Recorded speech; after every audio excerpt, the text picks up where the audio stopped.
Hello বন্ধুরা, কেমন আছো? আশা করি ভালো আছো। তো প্রথমে তোমাদেরকে আমি একটি জিনিস দেখাই যে আমাদের একটি 3 ভোল্ট এলইডি আমরা যদি একটি 1.5 ভোল্টের ব্যাটারিতে 1.5 ভোল্টের ব্যাটারিতে যদি জ্বালানোর চেষ্টা করি, তাহলে এটি জ্বলবে না। কারণ এটি হলো আমাদের 3 ভোল্টের এলইডি আর ব্যাটারিটি হলো আমাদের 1.5 ভোল্টের। কিন্তু তোমাদেরকে আমি এমন একটি সার্কিট বানিয়ে দেখাবো যে সার্কিটটি দিয়ে তোমরা 3 ভোল্টের এলইডি যত খুশি জ্বালাতে পারো খুব সহজেই। তো এই সার্কিটটি বানাতেও আমাদের বিশেষ কিছু লাগেনি এবং বানানো খুব সহজ এবং ইজি, যে কেউ বানিয়ে দেবে খুব সহজে। তো প্রথমে আমরা দেখে নেব যে এটি বানাতে কি কি জিনিস আমাদের প্রয়োজন পড়েছে। তোমরা ইউটিউবে অনেকে ভিডিও দেখেছো 1.5 ভোল্ট টু 3 ভোল্টের এলইডি জ্বালানোর। তো বা বুস্টার সার্কিটে 1.5 ভোল্ট টু 12 ভোল্ট যে কোনো বুস্টার সার্কিটে ইন্ডাক্টর কয়েল, যে এরকম ধরনের ইন্ডাক্টর কয়েল ব্যবহার করছে। তো বলছে সিএফএল লাইট থেকে বা কোনো পুরনো সার্কিট বোর্ড থেকে এগুলি খুব সহজে পেয়ে যাবে। কিন্তু এগুলি কি হয়, অনেক সময় আমাদের মিলে না।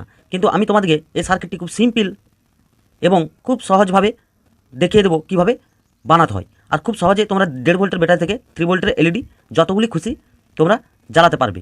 বা এটিতে 3 ভোল্ট ইনপুট দিলে এটি 12 ভোল্ট 24 ভোল্ট অবধি আউটপুট দেবে। তো এই ইন্ডাক্টর কয়েলটি ছাড়াই এই সার্কিটটি বানিয়ে দেখাবো। কিন্তু তোমাদেরকে তার আগে একটি কয়েল তৈরি করে নিতে হবে। তো তোমরা এটি বাড়িতেই তৈরি করে নিতে পারবে খুব সহজে।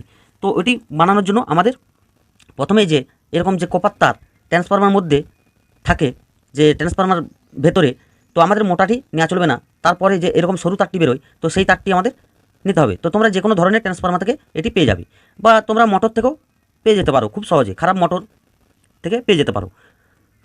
তো আর লাগবে আমাদের একটি বিসি 547 ট্রানজিস্টার। এটি এনপিএন ট্রানজিস্টার। এটি তোমরা যে কোনো পুরোনো সার্কিট বোর্ড থেকে পেয়ে যেতে পারো, বা ইলেকট্রনিক দোকানে 2 থেকে 3 টাকা তোমার কাছে দাম নিতে পারে। খুব কমন একটি ট্রানজিস্টার, এটি আরামসে ইলেকট্রনিক দোকানে পেয়ে যাবে। আর লাগবে আমাদের একটি 100 ohms রেজিস্টর। তো এটিও পেয়ে যাবে তোমাদের কাছ থেকে 50 পয়সা থেকে, খুব জোর 1 টাকা দাম নিতে পারে ইলেকট্রনিক দোকানে বা ইলেকট্রনিক শপে। আর লাগবে আমাদের দুটি 1N4007 ডায়োড। তো এগুলো তোমরা পেয়ে যাবে খুব সহজে ইলেকট্রনিক শপে বা দোকানে। আর এগুলি তোমরা পুরোনো চার্জার সার্কিট বোর্ড থেকে খুব সহজে পেয়ে যাবে। তো এই জিনিসগুলো দিয়ে আমাদের আজকের এই সার্কিটটি তৈরি হয়ে যাবে খুব সহজে। তো চলো দেরি করবো না, কীভাবে দেখে নিই। প্রথমে আমরা যে বিসি 547 ট্রানজিস্টারটি সোল্ডারিং হোল্ডারের মধ্যে এভাবে নিয়ে নিয়েছি। তো আমাদের 3টে পিন, প্রথমটি হলো কালেক্টর, মাঝেরটি হলো বেস এবং এই সাইডটি হলো ইমিটার। তারপর আমাদের যে 100 ohms রেজিস্টরটি নিয়েছিলাম আমরা,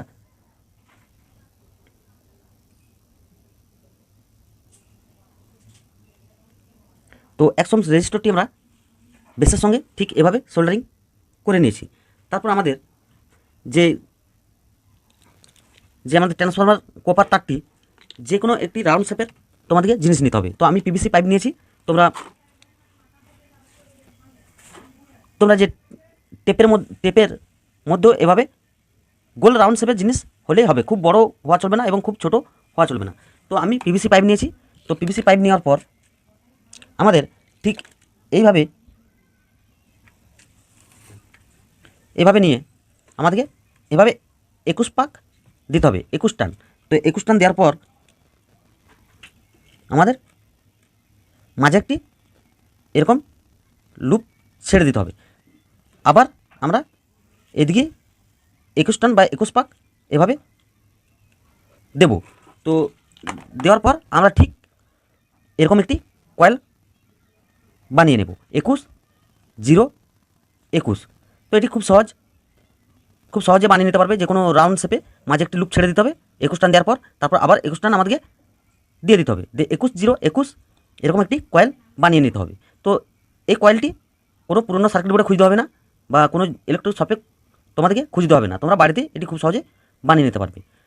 তো এরপর তো আমরা যে কয়েলটি নিয়েছিলাম 21 0 21, তো আমরা মাঝে 0টি ছেড়ে দিয়েছি এবং একদিকের 21 আমরা ট্রানজিস্টারের কালেক্টরের সঙ্গে এভাবে সোল্ডারিং করে দিয়েছি, এবং একধারে যে 21 আমাদের 100 ohms রেজিস্টরের মধ্যে ঠিক এভাবে ছেড়ে দিয়েছি। এবং আমাদের যে মাঝের জিরোটি এখন ছেড়ে দিয়েছি। এরপর আমাদেরকে 1N4007 ডায়োডগুলি নিয়েছিলাম।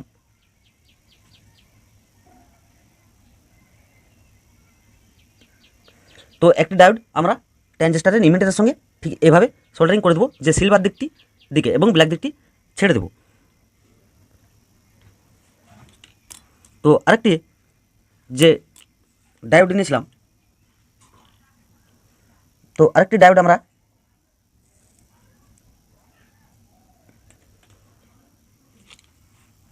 যে ট্রানজিস্টরের কালেক্টরে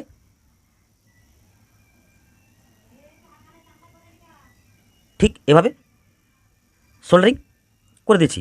তো খুব সহজ এবং সিম্পল সার্কিট। তোমরা দেখতে পাচ্ছ, ভিডিওটি কিপ করে নাও। কিপ করলে কী হবে, যে কোনো জায়গায় মিস হয়ে গেলে কানেকশানে বা বুঝতে অসুবিধা হলে এই সার্কিটটি ঠিকঠাকভাবে কাজ করবে না। তো এই সার্কিটটি আমাদের সম্পূর্ণ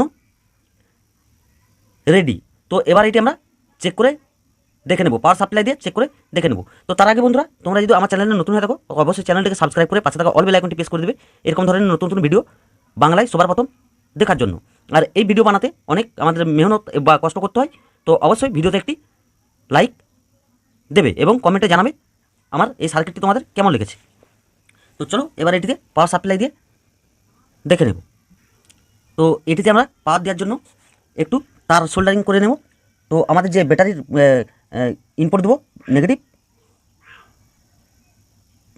তো আমাদের ট্রানজিস্টরের ইমিটারে ব্যাটারি ইনপুট নেগেটিভ এবং আমাদের যে মাঝের যে জিরো সেখানে ব্যাটারির পজিটিভ পাওয়ার সাপ্লাই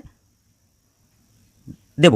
তো তার আগে আমরা একটি এলইডি নেব। তো এলইডিটি নেওয়ার পর আমরা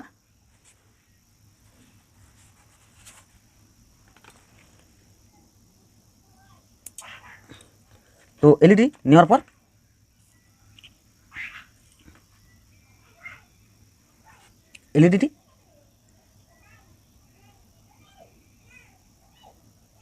সোল্ডারিং করে দেবো। তো এটি আমাদের দুটি ডায়োডে লাগিয়েছিলাম, তো সেখান থেকে আমাদের আউটপুট ভোল্টেজ বেরোবে।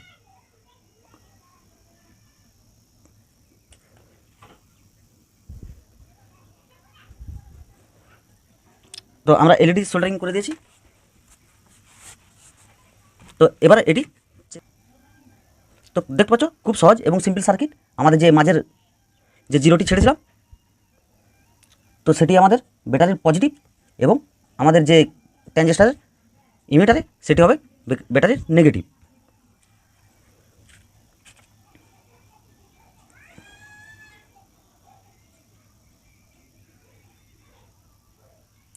তো তোমরা দেখতে পাচ্ছ, এলইডিটি খুব সহজে আমাদের 1.5 ভোল্টের ব্যাটারিতে জ্বলে যাচ্ছে।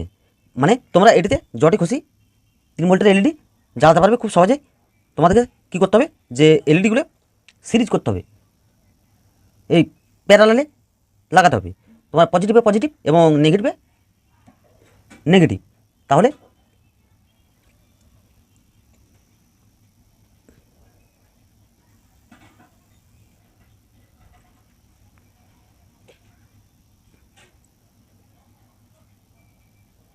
তো তোমরা দেখতে পাচ্ছ, ফুল ব্রাইটে এটি জ্বলছে, খুব সুন্দর কাজ করছে। তো তোমরা এটি অবশ্যই বাড়িতে বানাতে পারো এবং ভিডিওটি ভালো লাগলে অবশ্যই একটি লাইক করবে এবং কমেন্টে জানাবে তোমাদের যে আজকের প্রজেক্টটি কেমন লেগেছে। তো চলো বন্ধুরা, দেখা হবে পরের ভিডিওতে।